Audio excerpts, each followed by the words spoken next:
You only have to say the underarm incident and every dedicated cricket follower knows exactly what you mean. This divisive incident, which rekindled memories of the animosity aroused by the Bodyline tour, occurred at the MCG in the third final of the 1981 series. What happened in the final over of that match will live forever in the annals of cricketing battles between Australia and New Zealand.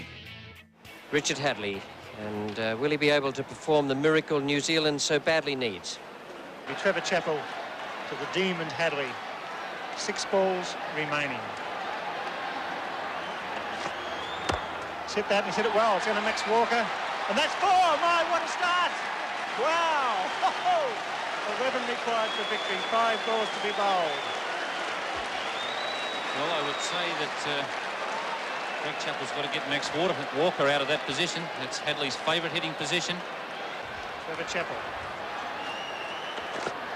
He's getting him out! Oh, well. Dear, oh dear. There we go. Let's have a look at that on replay. Well, Richard Hadlee, he wouldn't be over-thrilled about that. He's been struggling all season to get an LBW himself. On this occasion, well, I would say that might have just pitched outside leg stump. Certainly it would have hit the stumps. But I think that Richard Hadlee could justifiably feel a little bit annoyed at that decision, particularly with all the troubles that he's had getting an LBW himself. Richard Hadlee, LBW to Trevor Chappell for 4. New Zealand 7 for 225. 4 balls remaining. 11 runs required for victory. Possibly the best they could hope for would be a draw, 2 4s and a 2. Smith not a big hitter. And really it's unfortunate that Edgar's not on strike. Well, I'd have to disagree with Smith not being a big hitter. I saw him hit an awful big 6 off Dennis Lilly at the Sydney Cricket Ground. But it's a very tight situation for him. Young cricketer. International experience, not great. He's up against a bowler who is also not greatly experienced in international cricket. Well, what a pressure out there. Fieldsman everywhere.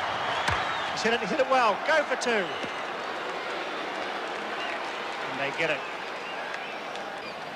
3 wickets in hand. Marsh up for the stumping. Or the run through. He's hit that, and that's runs. That's at least 1. He'll probably go for the second and test him out. He's going.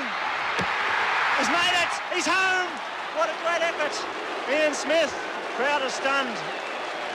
Fine running between the wickets. Tremendous courage. They need 7 off 2 balls, and let's look at a tie. 6 off 2 balls for a tie.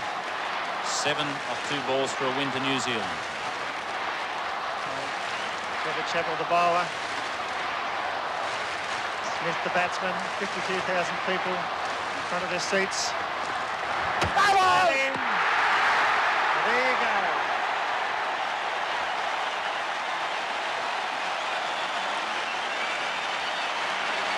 Trevor Chappell, short of the length.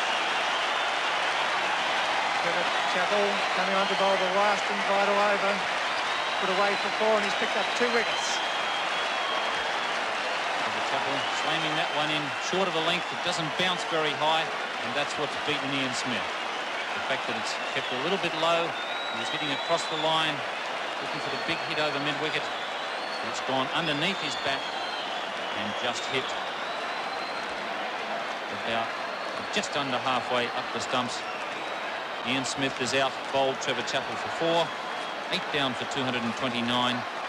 And New Zealand's only hope now is a 6 off the last ball for a tie.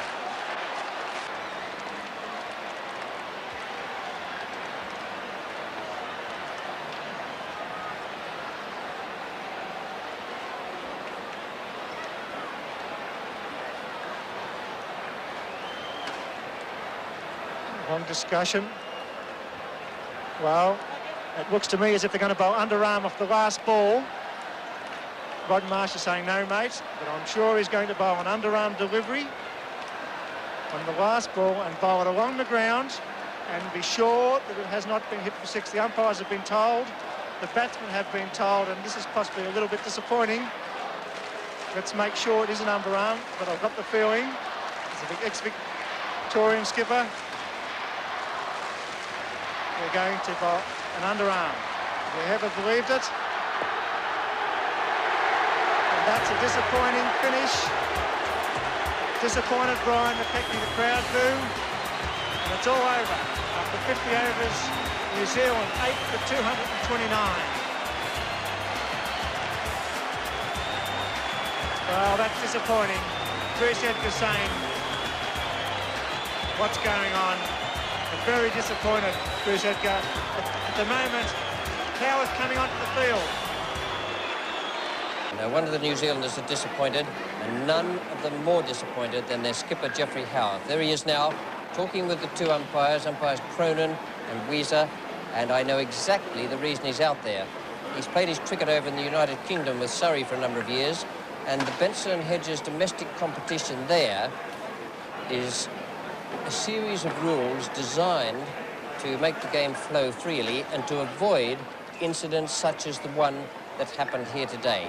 Now, there is the relevant rule on page 2, and it says that no bowler shall be permitted to bowl underarm, and that's what Geoffrey Howe is out there talking to them about.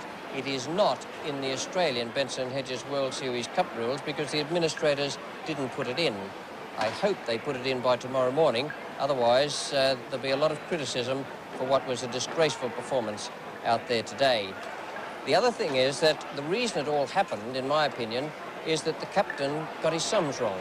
Now, from over number 42, we were saying in the commentary box that he'd made a nonsense of it and that he was going to be in trouble having Lilly bowl the 50th over, which was the ideal thing to do. You must have your best bowler bowl the 50th over.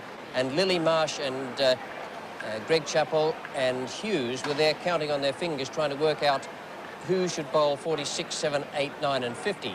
As it turned out, the sums were done so badly that Trevor Chappell was left to bowl the 50th over, and that's how it all happened. It was panic stations, and then when McKechnie had to hit a 6 off the last ball, just to tie, mind you, not to win, just to tie, then the panic became real, and they made certain that New Zealand couldn't tie the match. Now, everyone around Australia will have their own ideas on that, and we always get letters and phone calls about different things that happen, so I don't expect anyone to agree with me. I don't expect that you'll get more than 50% agreement on anything. Let me just tell you what I think about it. I think it was a disgraceful performance from a captain who got his sums wrong today, and I think it should never be permitted to happen again. We keep reading and hearing that the players are under a lot of pressure and that they're tired and jaded and perhaps their judgment and their skill is blunted. Well, perhaps they might advance that as an excuse for what happened out there today. Not with me, they don't. I think it was a very poor performance, one of the worst things I have ever seen done on a cricket field. Good night.